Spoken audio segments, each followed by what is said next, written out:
পুজোর আগের 2 মাস খুব ব্যস্ততার মধ্যে কাটে দৈনিক হইচই পত্রিকার সম্পাদক হলধর সামন্তর।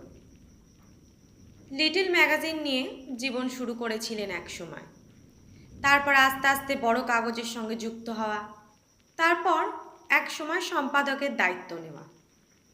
বিগত 40 বছরের এই দীর্ঘ পথ পরিক্রমায় লেখক পাঠক মহলে তার সর্বত্র পরিচিতি। আর এই সুবাদেই পুজো সংখ্যা প্রকাশের আগে নানা ঝঞ্ঝাটের মধ্যে পড়তে হয় তাকে। এক এক সময় এমন অবস্থা দাঁড়ায় যে দপ্তরে বসে কাজ করা পর্যন্ত মুশকিলের হয়ে পড়ে। নানা অনুরোধ উপরোধের ঠেলায় জেরবার হয়ে যান তিনি। পুজো সংখ্যার লেখা নির্বাচনের কাজটা বরাবর নিজেই করে থাকেন হলধরবাবু, কিন্তু দপ্তরে থাকলে পাণ্ডুলিপি দেখার কাজ হয়ে ওঠে না। তাই অফিসের নিত্য ঝামেলা থেকে মুক্তি পেতে গত 7 দিন ধরে কলকাতা থেকে কিছু দূরের এক শহরতলিতে আত্মগোপন করে বসে আছেন হলধরবাবু। এখানে এসে পাণ্ডুলিপি দেখার কাজ প্রায় 90% শেষ করে ফেলেছেন। কালই কলকাতায় ফিরে যাবে। রাত প্রায় 10টা বাজে। এখানে রাত 10টা মানে অনেক রাত। এখনও বিদ্যুৎ এসে পৌঁছয়নি। সন্ধ্যা থেকে বৃষ্টি শুরু হয়েছে। 2 কামরার একটা ছোট্ট বাড়িতে একলা বসে হ্যারিকেনের আলোতে পাণ্ডুলিপির খাতা উল্টাচ্ছেন হলধরবাবু। একটা সিদ্ধান্ত নিতে কিছুটা ইতস্তত করছেন। তার সামনে এখন মাত্র 2টো পাণ্ডুলিপি। তার মধ্যে একটি হলো কল্পবিজ্ঞানের বিখ্যাত লেখক কাশীনাথ সাঁতরার গল্প স্ফটিক গ্রহের যাত্রী, আর একটা হলো আধার রাতের বন্ধু নামে একটা ভূতের গল্প। লেখকের নাম নিশিকান্ত হাজরা। নিশিকান্ত হাজরার নাম কোনোদিন লেখক হিসেবে শুনেছেন বলে মনে করতে পারলেন না হলধরবাবু। তবে ভদ্রলোক লিখেছেন বেশ জব্বর। সত্যি কথা বলতে কি, কাশীনাথ সাঁতরার চেয়ে নিশিকান্তর লেখাটাই অনেক বেশি মনে ধরেছে। নিরপেক্ষভাবে ছাপতে গেলে নিশিকান্তর লেখাই ছাপতে হয় তাকে। কিন্তু মুশকিল হলো, পত্রিকা চালাতে হলে শুধু লেখা নয়, আরও অনেক কিছু খেয়াল রাখতে হয়। কাশীনাথ সাঁতরা নামী লেখক, তার নামে পত্রিকার পাবলিসিটির দিকটা বেশ ভালো হবে। অপরদিকে নিশিকান্ত অজ্ঞাত কুলশীল, তার লেখাটা ভালো হলেও একটা রিস্ক থেকে যায়। হলধরবাবু সিলিংয়ের দিকে তাকিয়ে এক মনে চিন্তা করতে লাগলেন। এমন সময় হঠাৎ দরজায় কড়া নাড়ার শব্দ। নিশ্চয়ই শঙ্কর বলে ছেলেটা রাতের খাবার এনেছে। টেবিল থেকে উঠে দরজার দিকে এগিয়ে গেলেন হলধর। কিন্তু দরজা খুলতেই ভয়ঙ্কর চমক। না, শঙ্কর তো নয়, বছর 60-এর এক ক্ষীণকায় ভদ্রলোক, বৃষ্টিতে একেবারে ভিজে গেছেন। লণ্ঠনের আলো যতটুকু দেখলেন তাতে তাকে খারাপ লোক বলে মনে হলো না হলধরে। তিনি প্রশ্ন করলেন, কাকে চাই? ভদ্রলোক কিছুটা ইতস্তত করে বললেন, কিছু মনে করবেন না, আমি অনেক দূর থেকে এখানে এসেছিলাম একটা কাজে। ফিরতে গিয়ে দেরি হয়ে গেল। ভেবেছিলাম 10টার বাসটা ধরতে পারবো, কিন্তু বাস চলে গেল সামনে দিয়ে। শেষ বাস রাত 12টায়। এখনো প্রায় 2 ঘন্টা বাকি। দোকানপাটের আলো অনেক নিভে গেছে। ভেবেছিলাম বাস স্ট্যান্ডে সময়টা কাটিয়ে দেব, কিন্তু এত জোরে বৃষ্টি শুরু হলো যে ওখানে আর দাঁড়ানো যাচ্ছে না। তাই আশেপাশে কোথাও আশ্রয় পাওয়া যায় কিনা খুঁজতে খুঁজতে। ভদ্রলোক আর কথাটা শেষ করলেন না। হলধরবাবু বললেন, ভিতরে আসুন। ভিতরে ঘরের কোনায় একটা চেয়ার রাখা আছে। ভদ্রলোক তার উপরে বসলেন। ধন্যবাদ। আজকালকার বাসগুলো যা হয়েছে মশাই, আর দেখালাম তবু থামলো না। হলধরবাবু বললেন, বাস স্ট্যান্ড তো এখান থেকে অনেক দূর, এতটা পথ বৃষ্টির মধ্যে এলেন কি করে? ভদ্রলোক উত্তর দিলেন, আসলে অচেনা জায়গা, হাঁটতে হাঁটতে বাস স্ট্যান্ড থেকে এতটা দূরে চলে এসেছি, বুঝতে পারিনি। একটু থেমে বললেন, আপনি কাজ করছিলেন দেখছি, আপনার অসুবিধে করলাম? বৃষ্টি একটু কমলেই আমি চলে যাব। ঠিক আছে, ব্যস্ত আবার কিছু নেই। এই বলে টেবিলের সামনে বসে হলধরবাবু ডুবে গেলেন নিজের কাজে।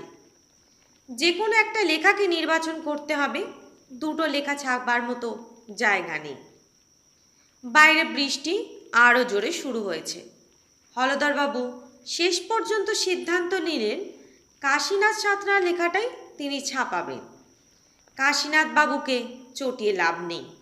সামনের ডিসেম্বরে কাশীনাথ বাবুর লেখক জীবনে 25 বছর পূর্ণ হচ্ছে। হলধরবাবু ভেবে রেখেছেন হইচই প্রকাশনা সংস্থা থেকে কাশীনাথের একটা গল্প সংকলন বার করবে।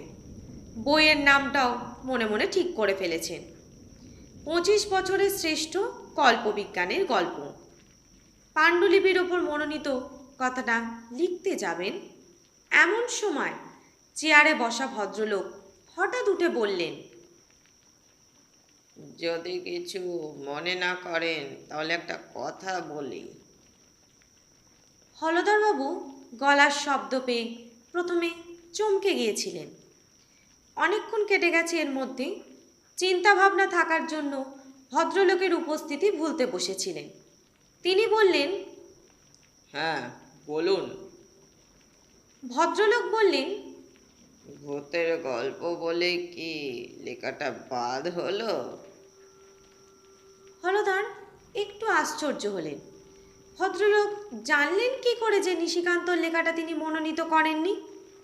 তারপর ভাবলেন ভদ্রলোক হয়তো কোনো সময় তার পাশে এসে দাঁড়িয়েছিলেন, তিনি খেয়াল করেননি। অনেকের এমন স্বভাব থাকে। টেবিলের ওপর পত্রিকার ঠিকানা লেখা অনেক পাণ্ডুলিপির প্যাকেট আছে। ভদ্রলোক হয়তো বুঝতে পেরেছেন তিনি লেখা নির্বাচন করতে বসেছেন। হলধরবাবু কিছুটা অসন্তুষ্ট হলেও জবাব না দেওয়াটা নিতান্তই অভদ্রতা হবে মনে করে বললেন, বিজ্ঞানের যুগ, গাঁজা করে ভূতের গল্পর বদলে কল্পবিজ্ঞানের গল্প ছাপানোই ভালো। ভদ্রলোক মৃদু হেসে বললেন, আপনার কাশীনাথ সাঁতরার গল্পের নায়ক 2000 আলোকবর্ষ দূরের স্ফটিক গ্রহে বসে বেগুনি দিয়ে মুড়ি খাচ্ছে, সেটা গাঁজাখুরি ছিল না, শুধু ভূতের গল্প বলেই গাঁজাখুরি হলো। হলধরবাবু হতভম্ব হয়ে গেলেন ভদ্রলোকের কথা শুনে। সত্যিই তো, কাশীনাথ সাঁতরার গল্পের নায়ক প্রবর দত্ত স্ফটিক গ্রহে বসে বেগুনি মুড়ি খাচ্ছে গল্পের মধ্যে। কিন্তু এ কথা তো ভদ্রলোকের জানার কথা নয়। ভদ্রলোকের মুখের দিকে এবার সোজা সুজি তাকালেন হলধর। কি আশ্চর্য, ভদ্রলোকের বয়স যে হঠাৎ বছর কুড়ি নেমে গেছে। হলধরবাবুর মাথার ভেতরে কেমন জানি সব কিছু জট পাকিয়ে যেতে লাগলো।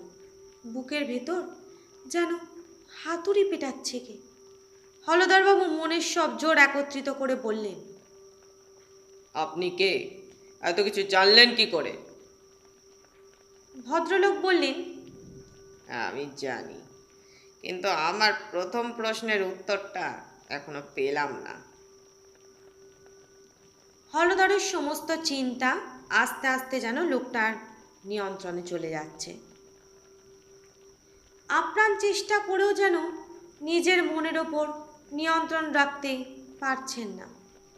অসহায় হলধর এবার জবাবদিহির সুরে বলতে আরম্ভ করলেন, মানছি, ভূতের গল্পটা কাশীনাথ বাবুর গল্পের চেয়ে ভালো, কিন্তু ভূতের গল্প যিনি লিখে পাঠিয়েছেন তার নাম আগে কোনোদিন শুনিনি, লেখাও কোনোদিন কাগজে পড়িনি, একেবারে অজ্ঞাত কুলশীল। হয়তো তিনি বড় কোনো লেখকের প্রকাশিত গল্প কপি করেছেন। এমন ঘটনা তো অনেক সময়ই হয়। এই নিয়ে পরে যদি বিপত্তি হয় তাহলে কে কৈফিয়ত দেবে? আমিও তো চাকরি করি। লোকটা শুনে বলল, কপির কথা যখন বললেন তাহলে বলি। আজ দুপুরে নামী লেখক হরিদাস গাইনের হাকিমপুরের হত্যা রহস্য বলে যে লেখাটা পুজো সংখ্যার জন্য নির্বাচন করলেন, তার প্লট তো 40 বছর আগে রহস্য রোমাঞ্চ পত্রিকায় প্রকাশিত বেনি মাধব সরকেলের নরপিশাচ গল্প থেকে হুবহু কপি করা, শুধু পাত্রপাত্রীর নামটা পরিবর্তন করা হয়েছে। হলধরবাবু বিস্মিত হলেন লোকটার কথা শুনে। কিশোর বয়সে তিনি রহস্য রোমাঞ্চ পত্রিকার গ্রাহক ছিলেন। এখনো বাড়িতে তার বাঁধানো খণ্ডগুলো রাখা আছে। নরপিশাচ গল্পটা তিনিও পড়েছিলেন। তাই দুপুরে পাণ্ডুলিপি দেখার সময় বারবারই মনে হচ্ছিল হরিদাস গাইনের লেখাটা আগে যেন কোথাও দেখেছেন। নামী লেখক বলে মনের সন্দেহ দূরে রেখে ছাড়পত্র দিয়েছিলেন। দু হাত দিয়ে মাথাটা জোরে চেপে ধরে টেবিলের ওপর ঝুঁকে পড়লেন হলধর। প্রতিটা মুহূর্ত যেন এক এক ঘন্টা। এবার তাহলে আসি হলধর বাবু। নিজের নামটা শুনে হলধরবাবু আস্তে আস্তে তাকালেন লোকটার দিকে। তার সামনে এখন দাঁড়িয়ে আছে বছর 20 বয়সের এক যুবক। আর তো বয়স কমানো যাবে না হলধর বাবু। ভালো থাকবেন, নমস্কার। হলধরবাবুকে নমস্কার করে ধীর পায়ে সে বেরিয়ে গেল ঘর ছেড়ে। বেরোবার সময় লণ্ঠনের মৃদু আলোয় হলধর লক্ষ্য করলেন তার বাঁ গালে একটা বড় আঁচিল। খোলা দরজার দিকে তাকিয়ে হতভম্বের মতো বসেছিলেন হলধরবাবু। সম্বিত ফিরল খাবার নিয়ে আসে যে ছোকরা, সেই শঙ্করের ডাকে। রাত এখন 12টা। বৃষ্টির জন্য আসতে তার অনেকটা দেরি হয়েছে। তাকে কিছু বললেন না হলধরবাবু। এতক্ষণ হয়তো তিনি একটা স্বপ্ন দেখছিলেন। খেয়ে দিয়ে বিছানায় শুয়ে পড়লেন হলধরবাবু। সারা রাত ভালো করে ঘুম হলো না তার। বারবারই কেন জানি না স্বপ্নের মধ্যে দেখতে পাচ্ছিলেন সেই আঁচিলওয়ালা গালটা। ভোরবেলা উঠেই হলধর গাড়ি নিয়ে সোজা রওনা দিলেন কলকাতায়। মনের মধ্যে ক্রমশ একটা সন্দেহ দানা বাঁধছে তার। বাড়ি পৌঁছে তিনি আলমারির তাক থেকে অনেক দিন পরে নামিয়ে আনলেন একটা পুরনো ছবির অ্যালবাম। অ্যালবামের অধিকাংশ ছবি তার কৈশোর জীবনে। পাতা উল্টে দেখতে দেখতে খুঁজে বার করলেন বিবর্ণ হয়ে যাওয়া একটা ছবি। কিশোর বয়সে যখন তিনি মফস্বল শহরে থাকতেন সেই সময়কার স্টুডিওতে তোলা একটা গ্রুপ ছবি। চশমার কাঁচটা ধুতির খুঁট দিয়ে ভালো করে মুছে ছবিটাকে চোখের সামনে তুলে ধরলেন। ছবিতে জনা 10 ছেলের মধ্যে তিনিও আছেন। সে আজকের মেদবহুল পক্ক কেশ মোটা চশমাধারী হলধর নয়, 40 বছর আগের ছিপছিপে কিশোর হলধর। আর তার এক পাশে একটা ছেলে দাঁড়িয়ে আছে, হলধরেরই সমবয়সী। ভালো করে লক্ষ্য করে হলধর দেখতে পেলেন তার বাঁ গালে একটা বড় আঁচিল। হাজু হাজরা, নিশিকান্ত হাজরা। জলের মতন সব কিছু মনে পড়ে গেল হলধর বাবু। নিশিকান্ত 40 বছর আগে মানদা সুন্দর স্কুলে ফার্স্ট বয়। হলধরের সহপাঠী হাজু। সে অনেক অনেক বছর আগে নিজের জলপানির টাকা তুলে দিয়েছিল হলধরের হাতে। সেই টাকা দিয়ে মফস্বল শহরে একটা ক্ষুদ্র পত্রিকা প্রকাশ করেছিলেন। প্রথম সম্পাদনার কাজ সেই পত্রিকার একটা সংখ্যা প্রকাশের পর বাবার কলকাতায় বদলি হওয়ার সূত্রে কলকাতায় আসা, আস্তে আস্তে বড় হয়ে ওঠা, সেই ফেলে আসা জীবনের আর কারুর সঙ্গে যোগাযোগ রাখতে পারেনি হলধর। দপ্তরে এসে চুপচাপ বসেছিলেন হলধরবাবু। কেউ যেন আজ তাকে ডিস্টার্ব না করে সবাইকে বলে দিয়েছেন। বারবার মনে আসছে নিশিকান্তর কথা। অনেকক্ষণ চুপচাপ বসে থাকার পর বেয়ারাকে গত 7 দিনের দৈনিক হইচই আনতে বললেন। কলকাতায় থাকলে প্রত্যেক দিনের পত্রিকায় কোনো ত্রুটি আছে কিনা তা খুঁটিয়ে খুঁটিয়ে দেখতে হয় তাকে। বেয়ারা এসে কাগজগুলো দিয়ে গেল। দেখতে শুরু করলেন তিনি। পত্রিকা দেখতে দেখতে ছোট্ট একটা সংবাদে চোখ আটকে গেল তার। সংবাদের শিরোনাম বাসের চাকায় পিষ্ট হয়ে মৃত্যু। তাতে লেখা রয়েছে নিজস্ব সংবাদদাতা বারাসাত। গতকাল রাত 10টা নাগাদ নীলগঞ্জের কাছে বাসের চাকায় পিষ্ট হয়ে এক ব্যক্তির মৃত্যু হয়। মৃতের বয়স আনুমানিক 60 বছর। মৃতের কাছ থেকে একটা কাগজ পাওয়া গেছে। তার থেকে পুলিশের ধারণা মৃতের নাম সম্ভবত নিশিকান্ত হাজরা। মৃতের ঠিকানা পুলিশ অনুসন্ধান করছে। শনাক্তকরণ চিহ্ন হিসেবে তার বাঁ গালে একটা বড় আঁচিল আছে। ধৃত বাস ড্রাইভারের বয়ান অনুযায়ী বৃষ্টির মধ্যে বাস থামানোর জন্য হঠাৎই চলন্ত বাসের সামনে উঠে পড়েন তিনি। তার সামনেই এই দুর্ঘটনাটি ঘটে যায়। হলধরবাবুর সামনে সব কিছু যেন টলে উঠল। টেবিলের ওপর ঢলে পড়লেন তিনি। প্রায় 1 মাস পর হাসপাতাল থেকে ছুটি পেলেন হলধরবাবু। তার অসুস্থতার কারণে সেবার পুজোর সংখ্যা ছাপতে একটু দেরি হলো। তবে তার সূচিপত্রে যে গল্পটির নাম প্রথম ছাপা হয়েছিল তা হলো আধার রাতের বন্ধু। লেখকের নাম নিশিকান্ত হাজরা। সমাপ্ত। আমাদের আজকের গল্পটির নাম আধার রাতের বন্ধু। গল্পটির লেখক হিমাদ্রি কিশোর দাশগুপ্ত। এই ধরনের ক্লাসিক স্টোরি তোমাদের যদি ভালো লেগে থাকে তাহলে অবশ্যই চ্যানেলটিকে লাইক, শেয়ার আর সাবস্ক্রাইব করে দিও। আজ চলি তাহলে, টাটা। তোমরা সবাই ভালো থেকো, সুস্থ থেকো।